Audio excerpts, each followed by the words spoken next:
Bonjour! Le printemps est une période où pendant quelques semaines, on va faire beaucoup de pêche à la traîne, principalement pour les salmonidés par exemple. Puis honnêtement, ce que je remarque, c'est qu'on a tendance parfois à être un peu coupable de pêcher à l'à peu près. Puis honnêtement, quand on parle de pêche à la traîne, la précision est un élément très très important. On se contente souvent d'envoyer le leurre en arrière.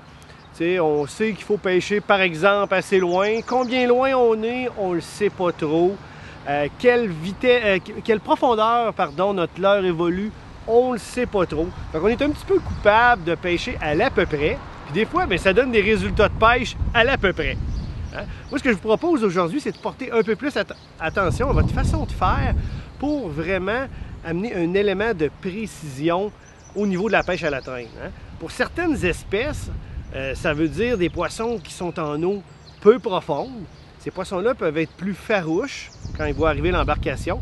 Fait que souvent, on dit pêchez loin de l'embarcation. Puis faites le test, demandez à votre compagnon de pêche, tu es à quelle distance en arrière?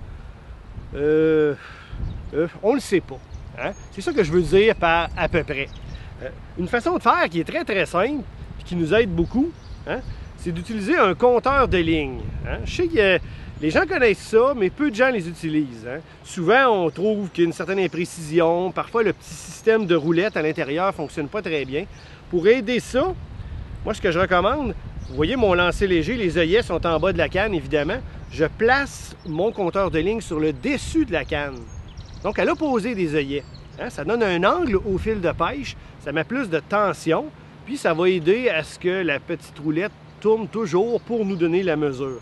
Fait que de cette façon-là, vous allez être beaucoup plus précis pour savoir si vous êtes loin, puis combien loin en arrière d'embarcation.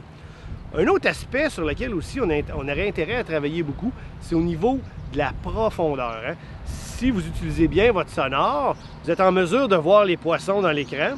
Si, par exemple, vous repérez des salmonidés, ou peu importe l'espèce, en réalité, dans 12 pieds de profondeur, on ne le sait pas trop parfois à quelle profondeur vont nos leurres. Fait que ça aussi, il faut porter attention à ça. Moi, ce que je fais à l'occasion, même si je pêche en eau peu profonde, je vais utiliser mon downrigger. Je suis en mesure, avec évidemment le compteur qui est sur le downrigger, puis aussi en voyant mon boulet dans l'écran du sonore, de savoir précisément à quelle hauteur je vais présenter mes leurres. Ça me permet d'être très, très précis. Une autre façon de faire, si on n'a pas de downrigger, si on s'aperçoit que les poissons sont tous, comme dans mon exemple, à 12 pieds de profondeur, bien, je peux très bien aller promener mon leurre à un endroit où il y a 12 pieds de profondeur. Si je touche jamais le fond, bien, je ne vais pas assez creux. Je vais mettre un peu de plomb, je vais lester en avant de mon leurre pour m'assurer qu'à la vitesse où je vais, je touche le fond de temps en temps. Ensuite, je peux retourner où est-ce qu'il y avait des poissons. Donc, moi, je vous invite à porter attention à ces éléments-là en situation de pêche à la traîne printanière. Vous allez voir vos résultats de pêche augmenter grandement. Merci beaucoup, bonne pêche et à la prochaine.